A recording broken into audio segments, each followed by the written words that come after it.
Fala galera, tudo bem com vocês? Boa noite, boa noite, boa noite. Sejam bem-vindos a mais um Chave do Enem. Tá com o caderninho na mão, tá prontinho? É noite de humanas e hoje duas disciplinas maravilhosas: História e Filosofia. Então fica ligadinho que hoje nós teremos uma noite super legal. Inclusive nós teremos um professor aqui que manda muito bem nessas duas áreas. Então, sem mais demora, vamos começar a nossa noite com História.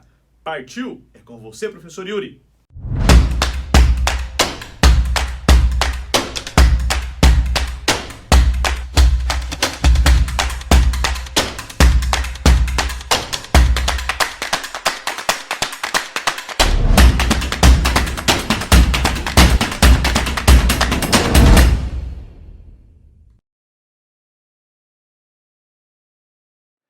E aí, galerinha, tudo bom? Como é que estão? Beleza? Vamos começar então hoje a trabalhar um pouquinho mais sobre as questões do Enem relacionadas à área da história. Show de bola? Vamos lá então?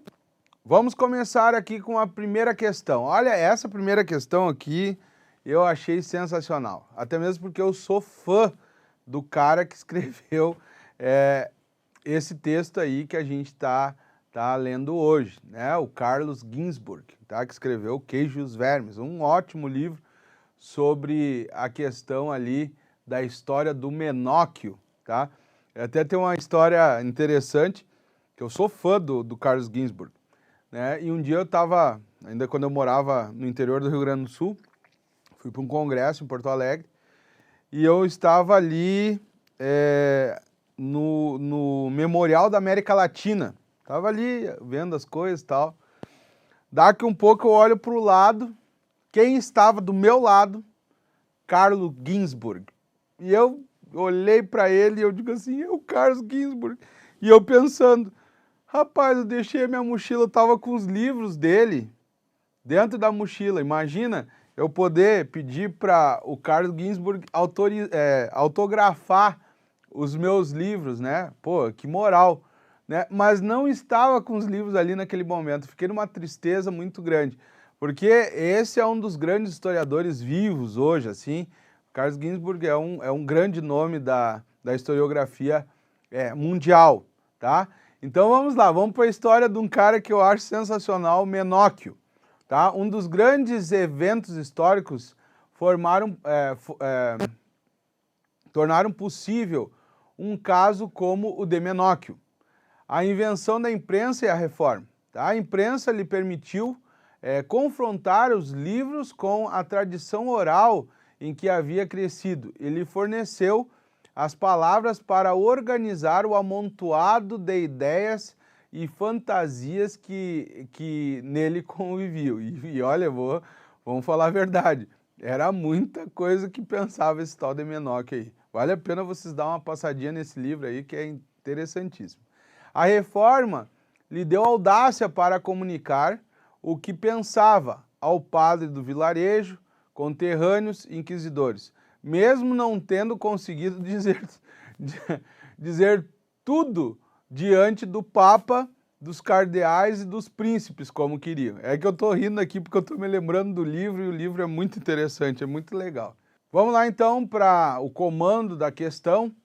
Os acontecimentos históricos citados ajudaram esse indivíduo no século XVI a repensar a visão católica do mundo ao possibilitarem vamos lá, questão alternativa A, tá? Consulta pública das bibliotecas reais. Será que o Menóquio conseguiria fazer isso? Acho que não, pela condição social dele, não. B, sofisticação barroca do ritual litúrgico. Não tem muito a ver com aquilo ali que estava falando. C, aceitação popular da educação secular. Opa, interessante. D, interpretação autônoma dos textos bíblicos. Interessante também. E E, correção doutrinária das heresias medievais. Cara, essa questão não é uma questão difícil, mas é uma questão que tem aquele probleminha ali, que a gente sempre fala da área da história, das ciências humanas. duas questões que nós poderíamos dizer que tu tem que ter uma certa habilidade para poder matar. Então, a aceitação popular da educação secular ou a interpretação autônoma dos textos bíblicos. Aí, meus queridos, tu tem que ir para o texto. Qual dessas alternativas corroboram para o entendimento do que está falando o texto, tá? E aí, a questão certa seria a questão D, certo? Porque tem uma ligação maior com o que está falando ali o texto, tá? Volto a repetir, vale a pena ler O Queijo e os Vermes. O nome parece muito estranho, mas o livro é muito bom. Um livro que tem propagandas em livros didáticos. Por quê? Porque é uma referência dentro dos clássicos da historiografia mundial, tá? Fica a dica, certo? Questão 2. Desde o mundo antigo e sua filosofia, que o trabalho tem sido compreendido com a expressão de vida e degradação, criação e infelicidade, atividade vital e escravidão, felicidade social e servidão, trabalho e fadiga. Na modernidade, sob o comando do mundo da mercadoria e do dinheiro, a prevalência do negócio, negar o ócio, interessante, veio sepultar o império do repouso, da folga e da preguiça, criando uma ética positiva do trabalho.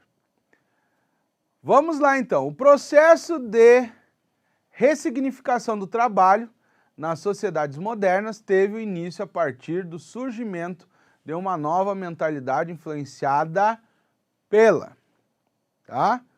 Então, só fazendo um parênteses aqui, tá? Essa relação tem muito a ver, tá, com a ideia da reforma protestante, principalmente ligado ao calvinismo. A questão da predestinação, né? Bom, Deus sabe o fim desde o princípio, isso era o que Calvino, né, pensava. Então Deus sabe, de certa forma, quem vai se perder e quem vai se salvar. É lógico, né? Dentro da concepção do Calvino, não que eu concorde com o que ele está falando, mas essa era a ideia. Então, como que tu sabes se tu vai te salvar ou se tu vai se perder?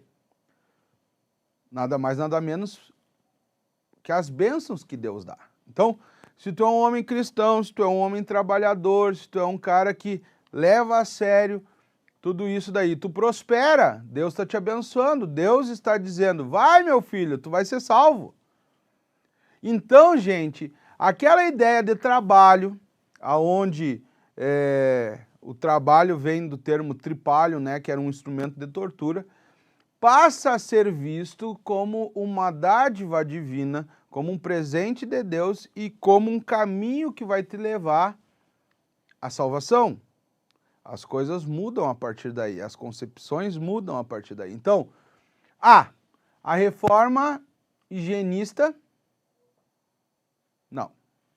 Reforma protestante, que expressou a importância das atividades laborais no mundo secularizado, força dos sindicatos, tá? Força do sindicalismo, que emergiu no esteio do anarquismo, reivindicando direitos trabalhistas. Será? Acho que é um pouco anacrônico isso daí. D. Participação das mulheres em movimentos sociais defendendo o direito do trabalho, também é bem posterior. E E.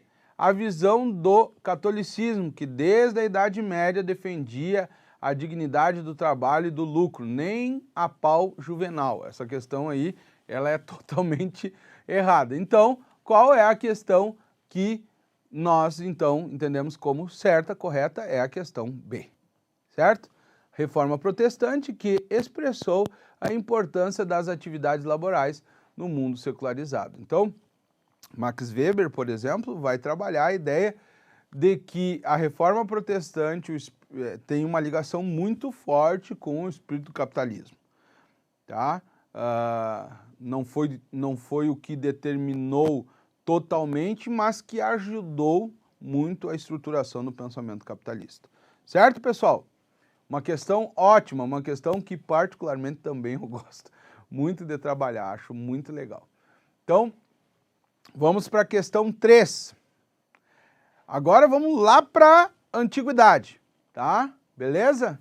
Primeiras civilizações, nada a ver com o que a gente estava falando agora. Vamos lá, por isso que eu acho legal história. História tu pode viajar, tu vai para um lado, tu vai para o outro, tu estuda uma cultura, estuda outra cultura. Eu não sei como é que o pessoal não consegue gostar de história, né? Eu acho que às vezes as pessoas têm alguns problemas, porque é muito massa estudar história. Vamos lá então.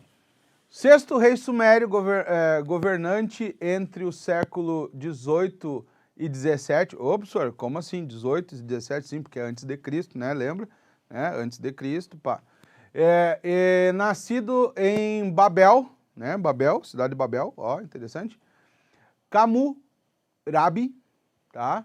Pronúncia em babilônico, né? Que todo mundo conhece, né? O Hammurabi, né? Fundador do primeiro Império Babilônico, correspondente ao atual Iraque, unificando amplamente o mundo mesopotâmico, unindo os semitas e os sumérios, e levando a Babilônia ao máximo esplendor. O nome Hammurabi permanece indissociavelmente ligado ao código jurídico tido como o mais remoto, não quer dizer que seja o primeiro, mas pelo menos foi o que eles acharam, o famoso Código de Hammurabi. O legislador babilônico consolidou a tradição jurídica, harmonizou os costumes e estendeu o direito e a lei a todos os sumérios, tá? No caso, também, né, os súditos, certo? Vamos lá, então. A gente está falando, então, dos sumérios, estamos falando de Hammurabi, estamos falando o que ele fez com o código, certo? Vamos lá, então. Nesse contexto de organização da vida social, as leis contidas no código citado tinham o sentido de, tá? Vamos lá. Alternativa A. Assegurar garantias individuais aos cidadãos livres. Será que, pelo que a gente conhece, assim, pelo Código de Hammurabi, seria isso, né? Tipificar regras referentes aos atos dignos de punição. Aí, opa, professor, calma aí, esse daí é interessante. Opa. C.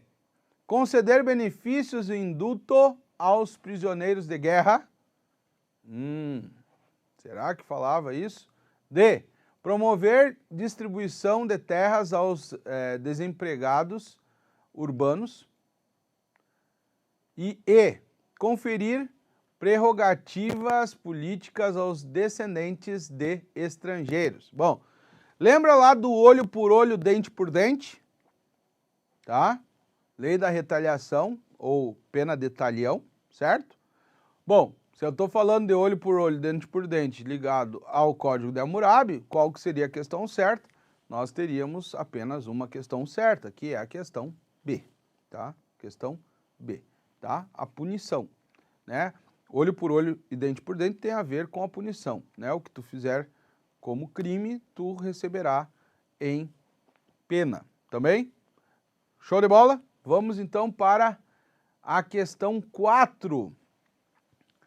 É difícil imaginar que nos anos 1990, num país com setores da população na pobreza absoluta e sem uma rede de benefícios sociais em que se apoiar, um governo possa abandonar o papel de promotor de programas de geração de empregos e assistência social de desenvolvimento da infraestrutura e de promoção de regiões excluídas, na perspectiva de que o mercado venha algum dia a dar uma resposta adequada a tudo isso, tá?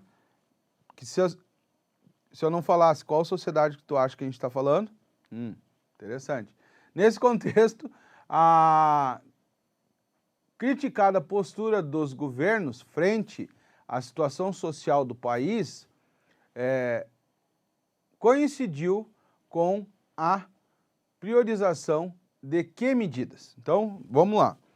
Nós estamos falando aqui de uma passagem do governo, final do governo militar, 85, um período do governo Sarney, que vai até 90, e a passagem do governo Sarney para o governo Collor de Itamar Fernando Henrique Cardoso. Então, mais ou menos naquele período ali, tá? Então, quais eram algumas características que nós vamos ter? Por exemplo, abertura do Brasil, tá? ao mercado externo, né? Reajustes de contas que nós vamos ter, principalmente devido à hiperinflação que aconteceu durante o governo do Sarney, né? E nós vamos ter uma postura de contenção, né? Muito visto nesse período do governo, certo? Então, a expansão dos investimentos nas empresas públicas e nos bancos estatais, está totalmente contrário àquilo que eles falaram ali no texto. Democratização do crédito habitacional e da aquisição de moradias populares, também totalmente contrário ao que fala o texto, tá? Enxugamento da carga fiscal individual e da contribuição tributária empresarial, também não tem muito a ver com o que estava falando o texto. Reformulação do acesso ao ensino superior e do financiamento científico nacional, também não é uma questão que estava falando o texto, né, diretamente. E aí sobra né, a reforma das políticas macroeconômicas e dos mecanismos de controle da inflação. Gurizada, durante o período do governo Sarney, nós tivemos uma hiperinflação, tá? Eu era criança naquela época, né? Eu só tenho 41 anos, eu nasci em 1980. Então, nesse período ali, eu estava por volta aí dos meus 6 a 10 anos, né? E eu me lembro da situação nitidamente do Brasil, nesse período. Tá? Uma situação bastante complicada, salários praticamente sendo reajustados mensalmente. Até eu estava brincando esses dias com os meus alunos.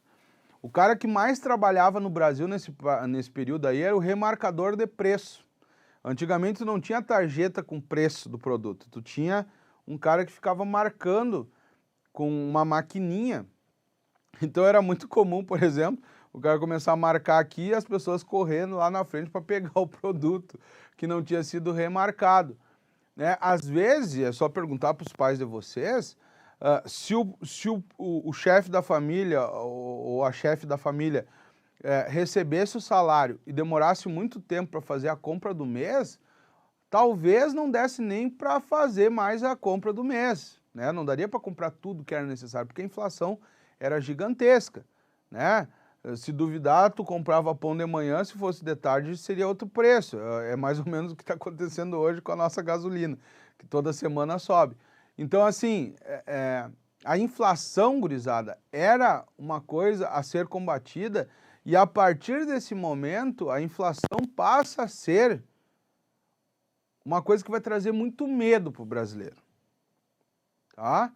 Hoje a inflação que nós temos, por mais que o pessoal fale muito que está subindo a inflação, não é nada perto desse período, tá?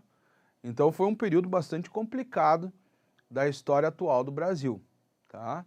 As coisas vieram mais ou menos a se estabilizar a partir do Plano Real, né? A URV, que é uma outra história muito louca, em que as pessoas tinham que ir para para comprar os produtos com uma calculadora, porque tu tinha que calcular, né? A URV era um indexador, onde uma URV era equivalente a 1.700 cruzeiros reais. Então, por exemplo, tu ia comprar um produto e ali no produto dizia assim, 2 URVs. Então, tu tinha que multiplicar 1.700 vezes 2, ou 3, ou 4, ou 5, dependendo de que preço fosse o produto. Então, foi um período bem interessante da história do Brasil e bem complicado também, certo? Compra a prazo, por exemplo, era uma coisa que praticamente não existia, né? Era muito difícil, justamente por causa da inflação, certo? Então, a questão certa, a questão E, tá? A alternativa certa é a alternativa E. Vamos então agora para a questão 5, tá? Vamos voltar lá para a história antiga. Olha que show isso. Então vamos lá. Com efeito, até a destruição de Cartago, o povo e o Senado romano governavam a república em harmonia e sem paixão. E não havia entre os cidadãos luta por glória ou dominação. O medo do inimigo mantinha a cidade no cumprimento do dever. Mas, assim que o medo desapareceu dos espíritos, introduziram-se os males pelos quais a prosperidade tem predileção. Isto é, a libertinagem e o orgulho. Olha que texto interessante falando aí sobre o que nós conhecemos como as guerras, né, entre Roma e Cartago, certo? Vamos lá então. O acontecimento histórico mencionado no texto, tá, datado de 1º século antes de Cristo, manteve correspondência com o processo de A. Demarcação de terras públicas, tá? Tá falando de Cartago, né? B. Imposição da escravidão por dívida, também não. C. Restrição da cidadania por parentesco, também não é isso que está falando o texto. D.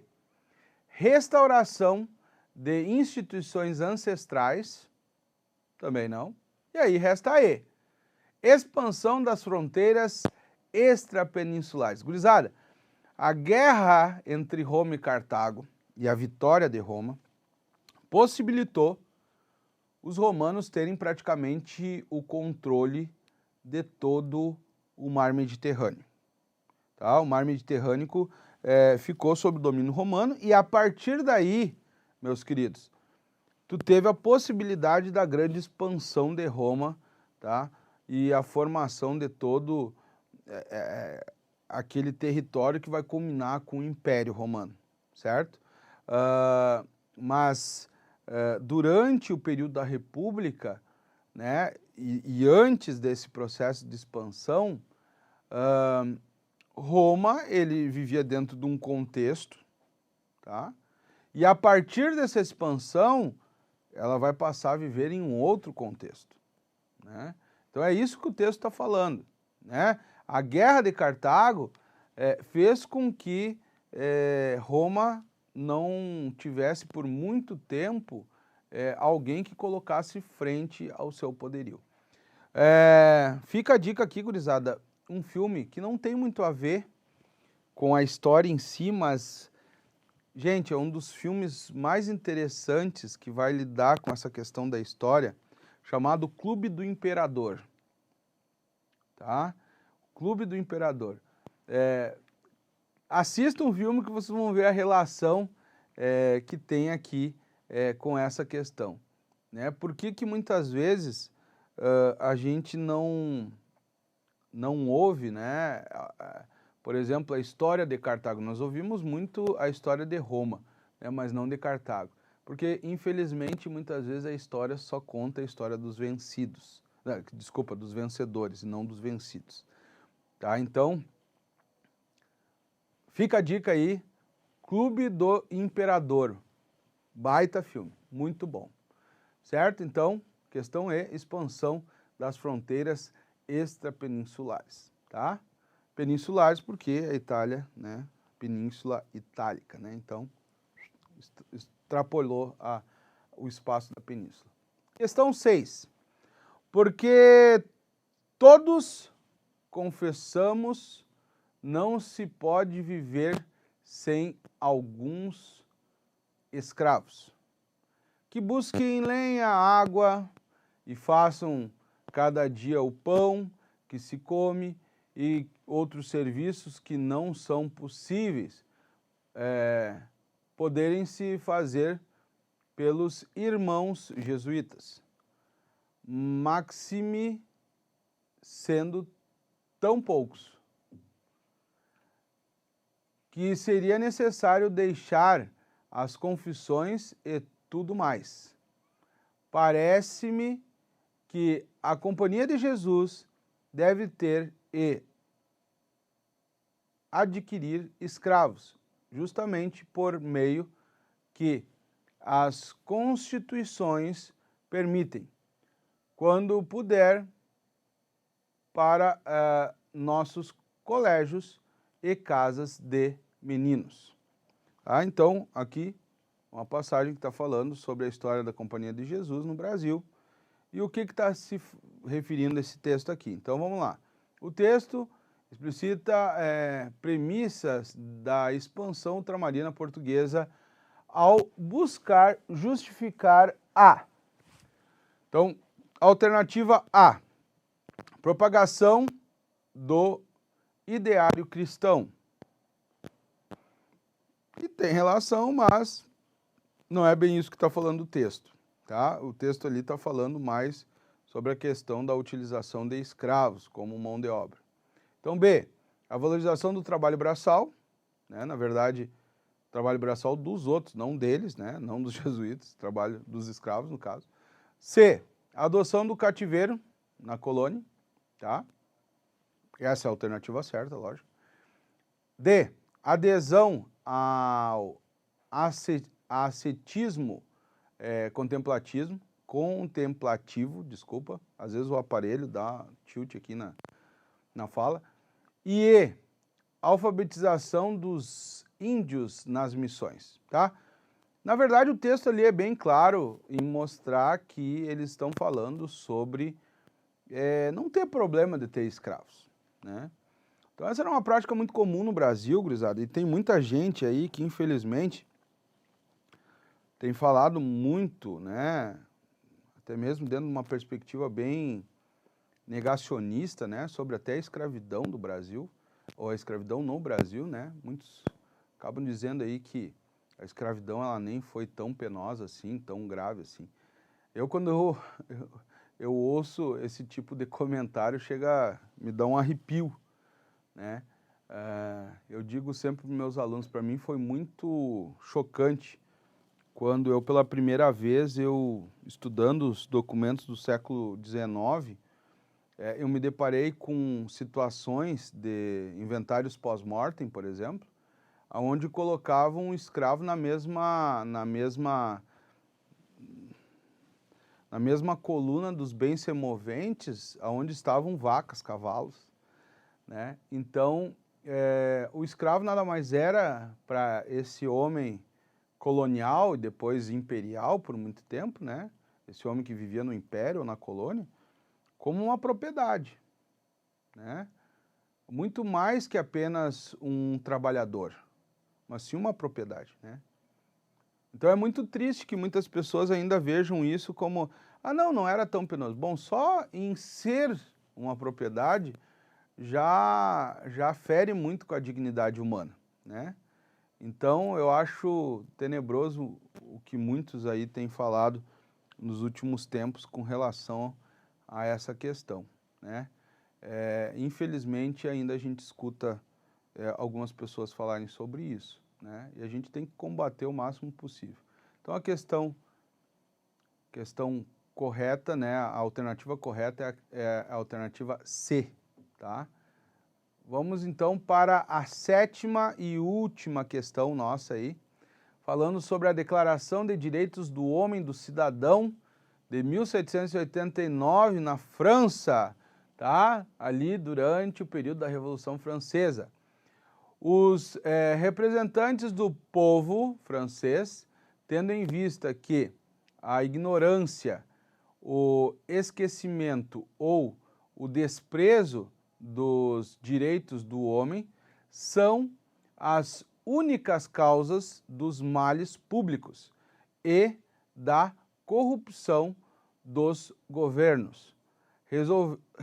Resolveram declarar solenemente os direitos naturais, inalienáveis e sagrados do homem, a fim de que esta declaração, sempre presente em todos os membros do corpo social, lhe lembre permanentemente seus direitos e seus deveres, a fim de que as reivindicações dos cidadãos, fundadas em princípios simples e incontestáveis, se dirijam sempre à conservação da Constituição e à felicidade geral.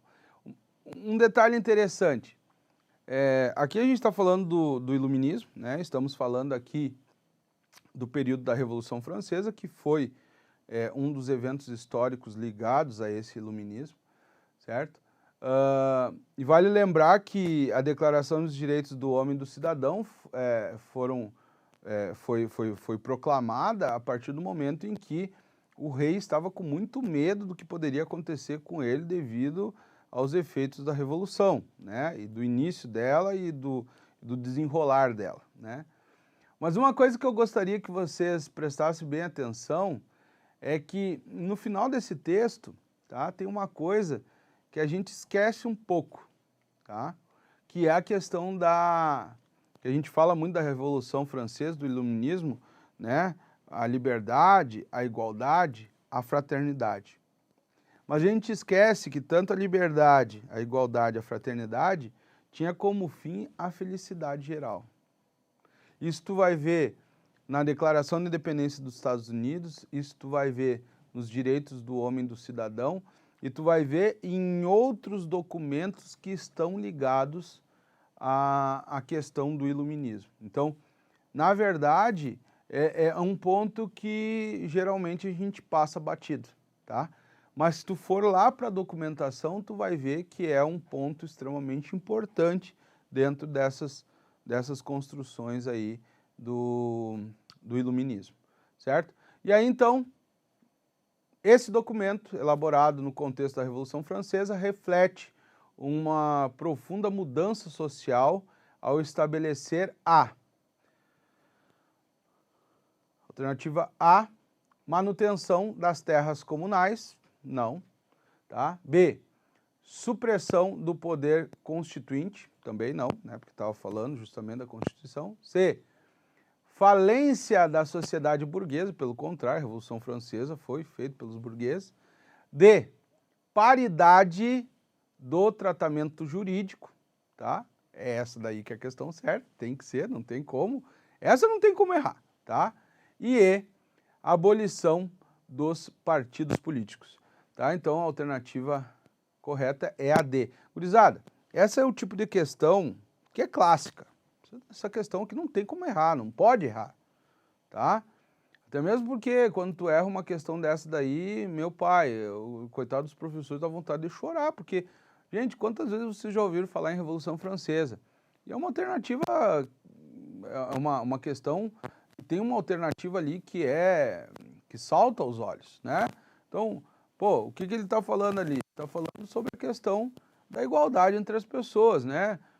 Liberdade, igualdade, né? Então não tem como errar uma questão dessa, certo? Então, pessoal, espero que vocês tenham aproveitado, tá, esses momentos aí, reflitam um pouco sobre alguns conceitos, tá? Estudem para que a gente possa detonar no Enem desse ano aí e que todo mundo depois, no final, possa ficar muito feliz, né? Como fala o iluminismo, né? A felicidade no final sempre é muito massa. Beleza, pessoal? Fico por aqui, tá? Um grande abraço. Fui.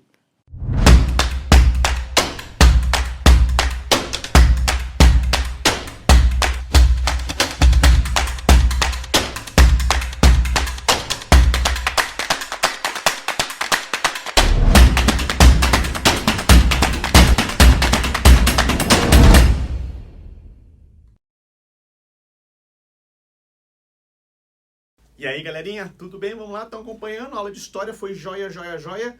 Rapidinho, né? Já dá tempo de ir lá naquele banheiro, tomar uma água rapidinho e voltar, porque nós vamos para agora a filosofia. A filosofia.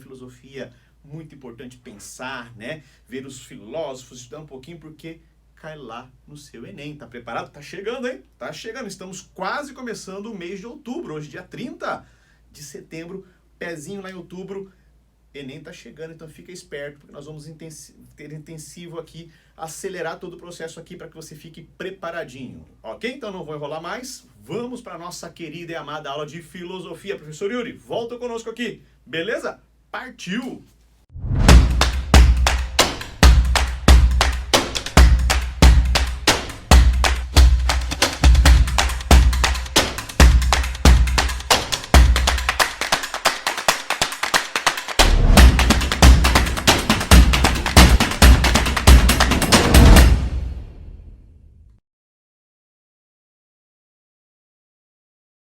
E aí, galera, beleza? Tudo bom? Como é que estão? Aqui é o professor Yuri, aqui do IAP, e eu estou passando aqui para conversar um pouquinho com vocês sobre as questões de filosofia do Enem, beleza? Sempre lembrando que na área das humanas é muito bom tu seguir um certo contexto, né, para poder melhor acertar aí as questões do Enem. Sempre indo primeiro para o comando, aí depois tu vai para o texto, e aí depois tu vai para a parte das alternativas, que é mais fácil da gente se situar seguindo aí esse caminho aí, beleza? Vamos lá então, vamos começar. A primeira questão que a gente trouxe hoje para vocês é um tema até que não é muito conhecido dentro da área da filosofia, assim, da filosofia mais clássica, até mesmo porque tem a ver com uma filosofia um pouco mais contemporânea, beleza? E a gente trouxe aqui para analisar essa questão aqui com vocês. Eu achei bem interessante. Então, vamos lá. Vamos seguir o contexto, aquele que a gente tinha falado anteriormente, tá? Então, o texto confere visibilidade a uma doutrina filosófica contemporânea conhecida como. Então, quer dizer, tu vai ter que ir para o texto para poder entender, né, o que está passando aí. Então, vamos lá. Será que as coisas lhe pareciam diferentes se, de fato, todas elas existissem apenas na sua mente? Se tudo o que você julgasse ser o mundo externo real fosse apenas um sonho ou alucinação gigante de que você jamais fosse despertar? Se assim fosse, então, é claro que você nunca poderia despertar como faz quando sonha, pois significaria que não há mundo real no qual despertar. Logo, não seria exatamente igual a um sonho ou alucinação normal. Percebam que esse texto aqui, ele lembra muito alguns filmes contemporâneos do nosso tempo agora aí, que está surgindo aí, que está aparecendo. Tem alguns, se tu for procurar na memória, tu vai entender que tu tem muitos textos aí, muitos filmes, desculpa, que são baseados nessa ideia aí, tá? Então, o texto confere visibilidade a uma doutrina filosófica contemporânea, conhecida como, tá? Personalismo, tá? Que vincula a realidade circundante aos domínios do pessoal, tá? Falsificacionismo, que estabelece ciclos de problemas para refutar uma conjectura.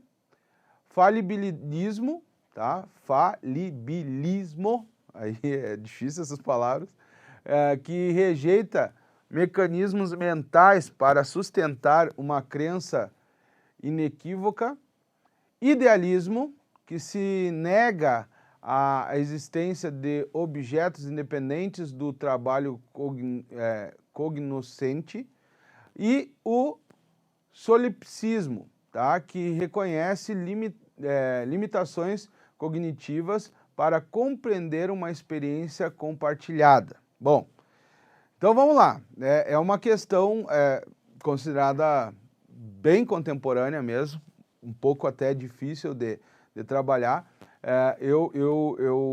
Quando eu fui pegar essa questão aí, eu fui dar uma estudada um pouco melhor sobre esse tema, que não é um tema muito usual, né?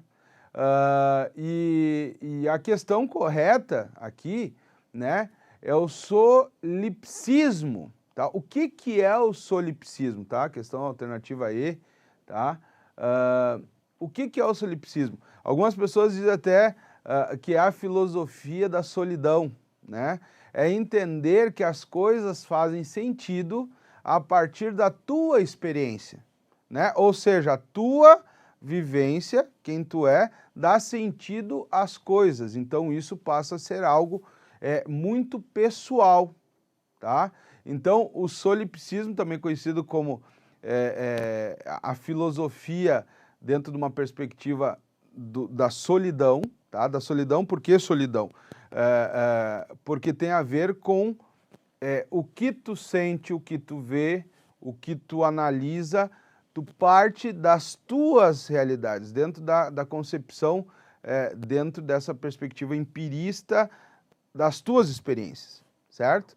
Então, é uma alternativa aí que eu achei bem interessante, não é um tema que cai muito assim, e a gente colocou aqui só para que vocês pudessem ter uma visão aí de temas um pouco mais, poderíamos dizer assim, até um pouco mais alternativos dentro da filosofia, tá?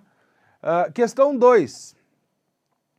Em A Morte de Ivan Ilitch, tá, de Tolstói, tá, um escritor extremamente famoso, tá, descreve com detalhes repulsivos o terror de encarar a morte iminente. Ilitch, tá, adoece depois de um pequeno acidente e logo compreende que se encaminha para o fim de um modo impossível de parar.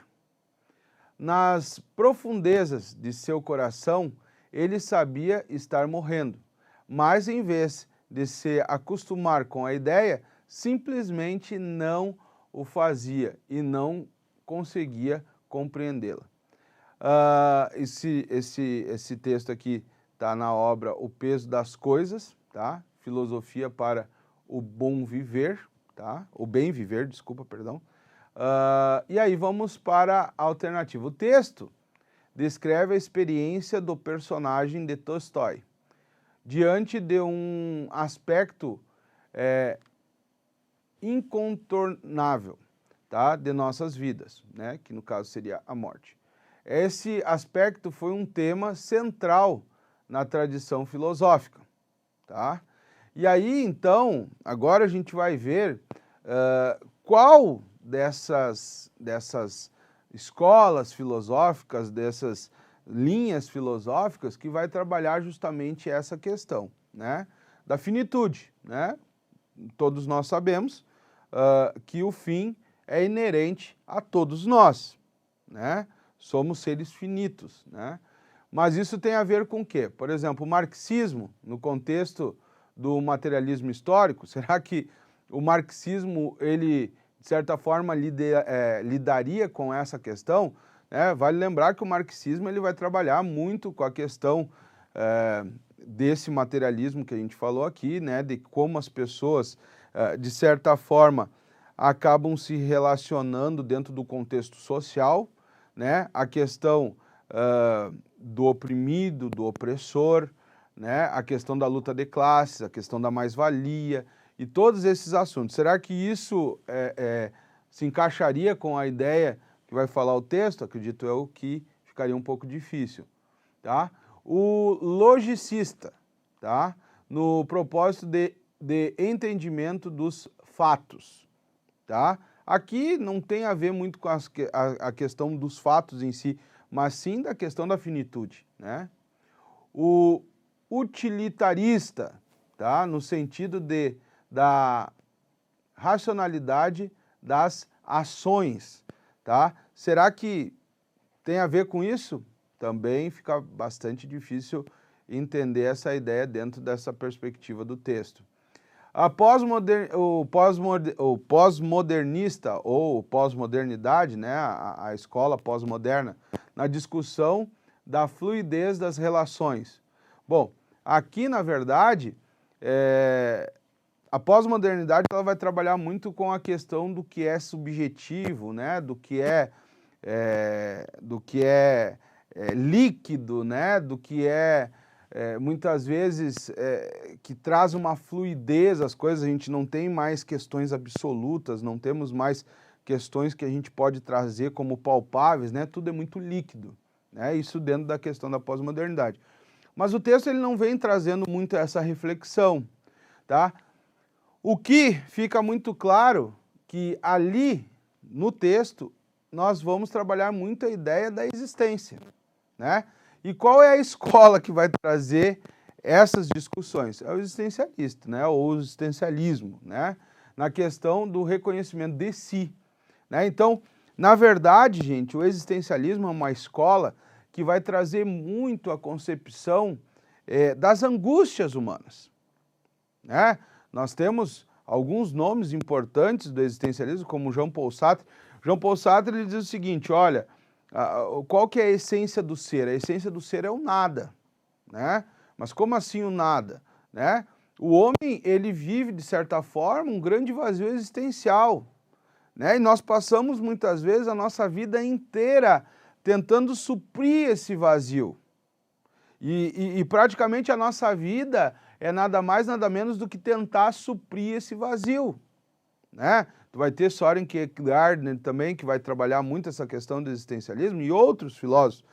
Mas a escola existencialista ela vai trabalhar muito sobre as questões das angústias humanas, das mazelas humanas e da preocupação que o ser humano tem em torno da sua existência, beleza? Então é uma questão bem interessante, uma questão muito boa de se fazer, uma questão que de certa forma, tendo em vista as alternativas, passa a ser até uma questão relativamente fácil, certo? Vamos, então, ali o existencialismo, né? Já passamos aí, então. O próximo texto, tá? Tem a ver com Montaigne, né? E deu o nome para um novo gênero literário, tá? Foi dos primeiros a instituir na literatura moderna um espaço privado, o espaço do eu, tá? Do texto íntimo. Ele cria um novo processo de escrita filosófica, na qual hesitações, autocríticas, correções entram no próprio texto, tá? Então, vamos lá, e é uma questão adaptada aqui. Então, o novo gênero de escrita aludido ao texto é o ou a, tá? Confissões, né? Confissões era muito utilizado por Santo Agostinho, né? Ensaios, que expõem concepções subjetivas de um tema, tá?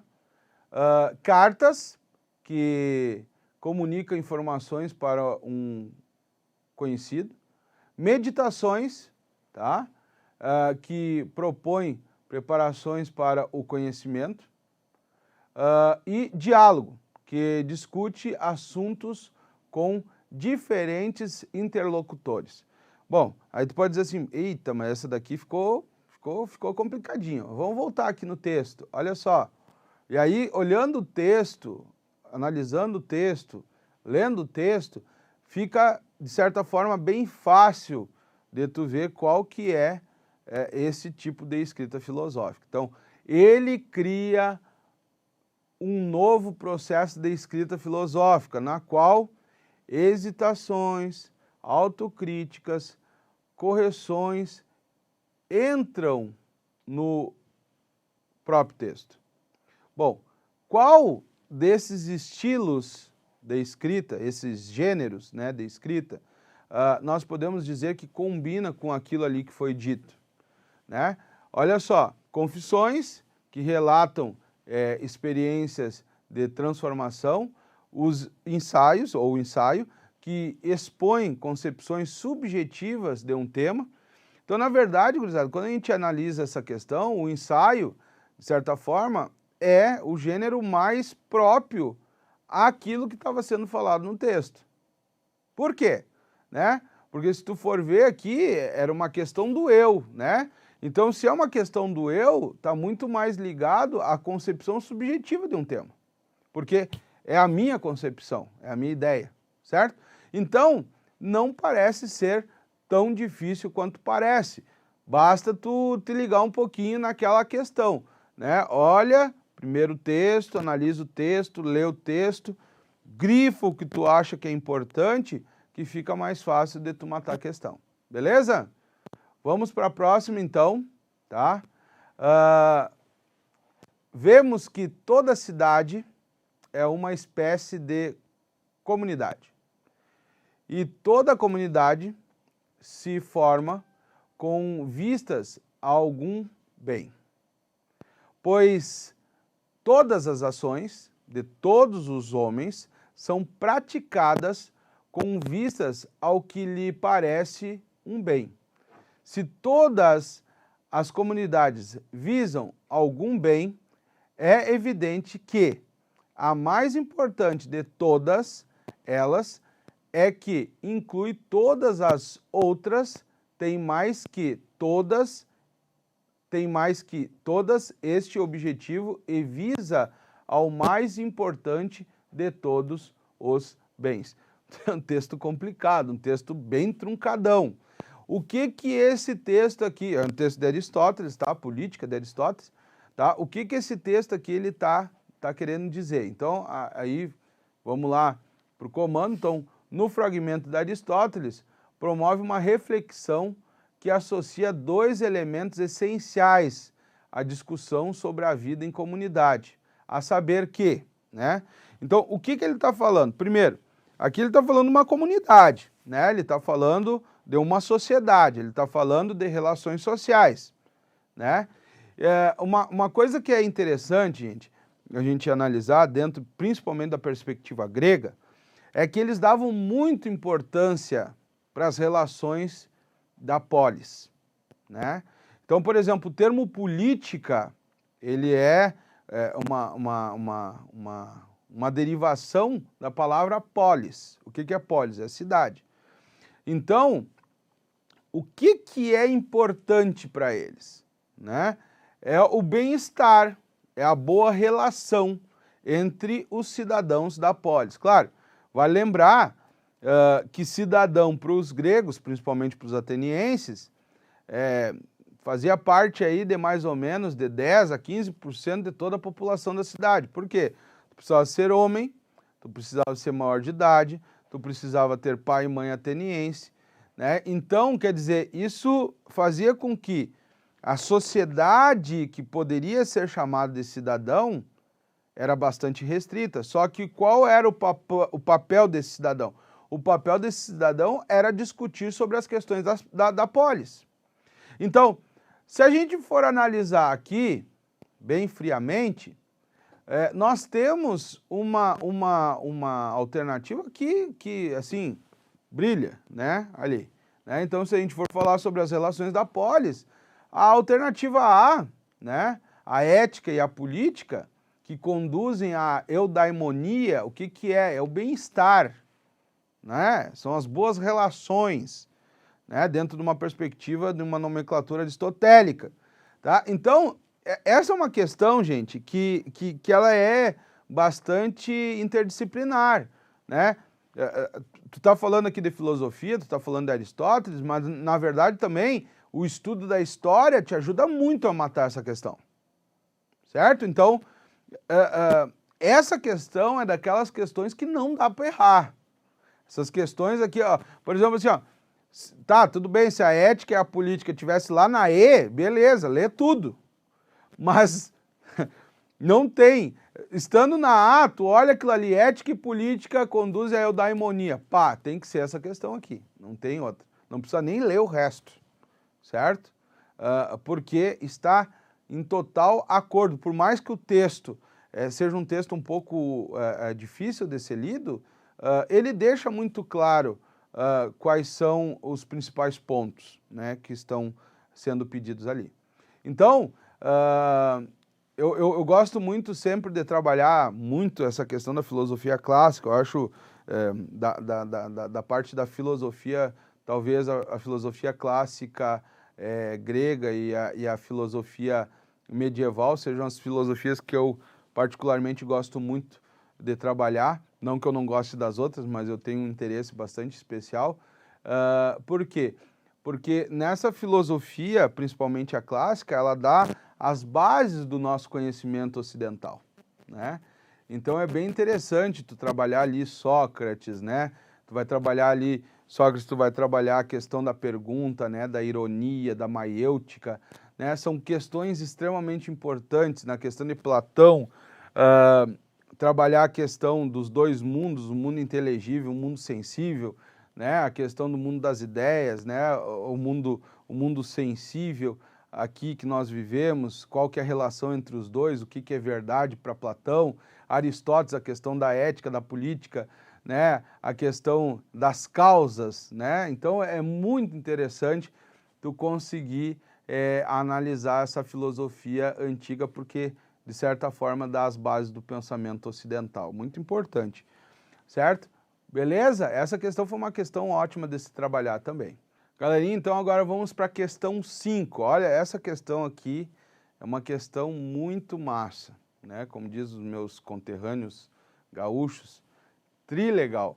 Olha só, essa questão aqui tu pode trabalhar tanto em filosofia, quanto trabalhar em história, quanto trabalhar em geografia, quanto trabalhar em sociologia, certo?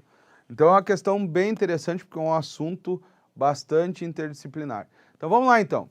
O toyotismo, a partir dos anos de 1970, teve um grande impacto no mundo ocidental, quando se mostrou para os países avançados como uma opção possível para a superação de uma crise de acumulação. Tá? Antunes, os sentidos do trabalho, beleza? Essa questão é uma questão bem legal. Por quê? Vamos lá para o comando. As características, tá?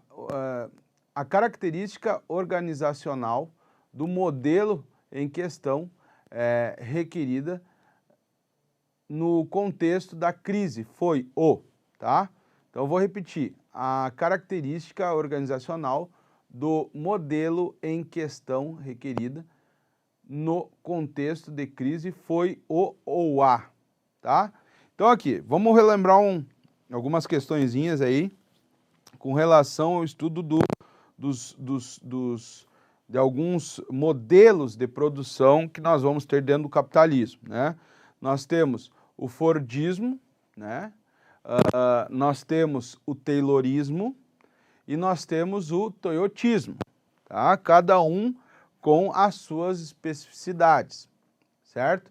O Fordismo, a questão da linha de produção, né? O Taylorismo, os estudos científicos com relação à questão da produção, e o Toyotismo, tá? Então vamos ver o que fala ali, as alternativas, para a gente ver qual que é a alternativa que vai combinar com o Toyotismo, né? Então, mas só o texto ali já meio que deu o caminho da alternativa correta. Então, a expansão dos grandes estoques, tá? Na verdade, o texto está falando o contrário disso, né? Porque se tu for ver ali, ó, cadê? Aqui, passando. A crise de acumulação. Se tu tem grandes estoques, na verdade eles estavam lutando contra isso, né? O incremento da fábrica em massa, também não considero que tenha muita ligação com o texto. A adequação da produção à demanda. Opa! O que é isso? né? Tu produz se tu precisa, né? Se tem gente querendo comprar, tu produz. Se baixa, tu baixa a produção. Existe uma adequação, né? Então, já dei, né, aí a dica, essa é a questão certa, né? Vamos para 3, vamos ver, a D, quer dizer, o aumento da mecanização do trabalho, isso já se tinha há muito tempo, e centralização das etapas de planejamento, né? Na verdade, também não é sobre isso que está falando o texto. Então, a alternativa correta seria a alternativa C, né? A adequação da produção à demanda, né? Essa é uma característica muito forte do toyotismo e que abalou as estruturas produtivas quando eles vieram com essa forma de produção. Ou seja, tu tem muita demanda, tu tem muita produção. A demanda diminui, tu diminui a produção. Então, por exemplo, sempre quando tu vai comprar um Toyota, tu tem que esperar um pouquinho. Dificilmente tu vai ter um Toyota, assim, comprei o Toyota e já saí com ele da loja, tá? Dificilmente. Até mesmo porque eles produzem por demanda, né? E por isso também que a Toyota é uma das maiores montadoras do mundo hoje. Não estou fazendo propaganda, até mesmo porque eu não tenho um Toyota, né? Não tive dinheiro ainda para comprar um, mas que essa montadora, ela inovou muito dentro da perspectiva produtiva, isso é muito verdade. Beleza? E vamos para a nossa última questão. Vamos então agora para a questão 6, a nossa última questão dessa noite. E vamos lá então. Adão, ainda que supuséssemos que suas faculdades racionais fossem inteiramente perfeitas desde o início, não poderia ter inferido da fluidez e transparência da água que ela o sufocaria, nem da luminosidade e o calor do fogo que lhe poderia consumi-lo.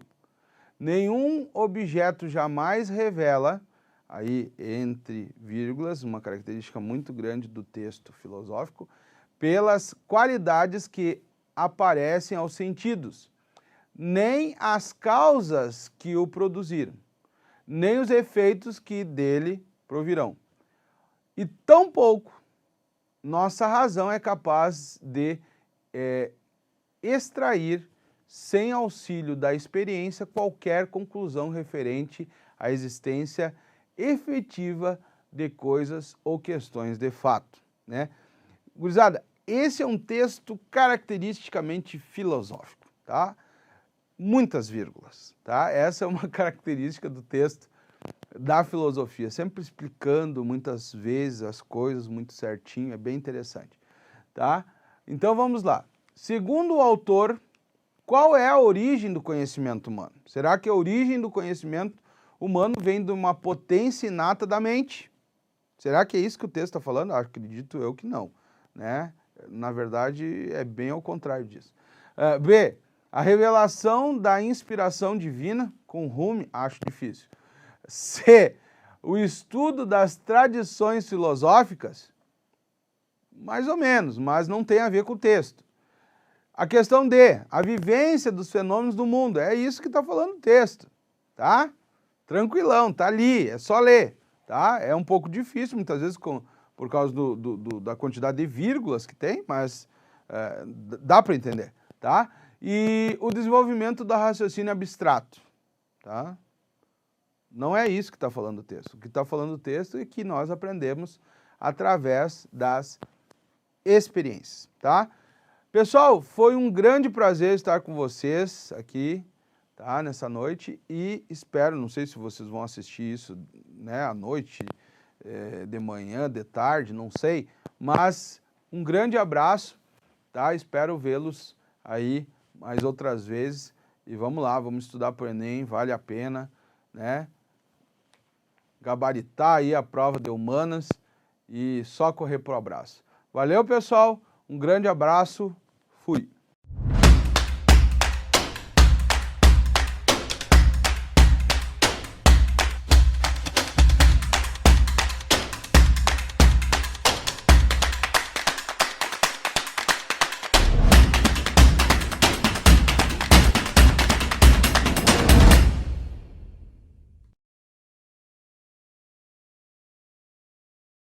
E é isso, galerinha. Tivemos a nossa noite de humanas. Anotou tudo?